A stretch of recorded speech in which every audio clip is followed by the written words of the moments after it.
Assalomu alaykum hurmatli investorlar. Men Otabek Almatov. Dubay ko'chmas mulkida investitsiya boshqaraman va investorlar uchun daromad keltiradigan loyihalarni taklif qilaman. Ushbu rubrikada men sizga ikkita narsani aytib bermoqchiman.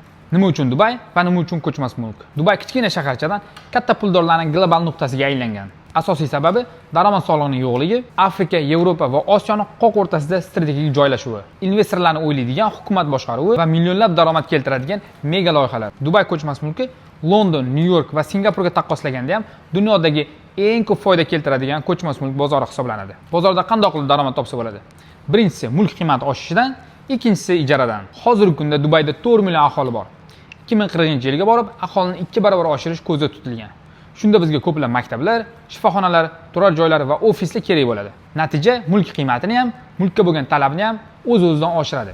Agar siz ham Dubay ko'chmas mulkiga investitsiya qilmoqchi bo'lsangiz, menga aloqaga chiqing. Men sizga o'zim professional xizmat ko'rsataman. Ha aytgancha, menga obuna bo'lib qolishni unutmang. Keyingi videolarimda daromad keltiradigan loyihalarni birin-ketin qo'yib boraman.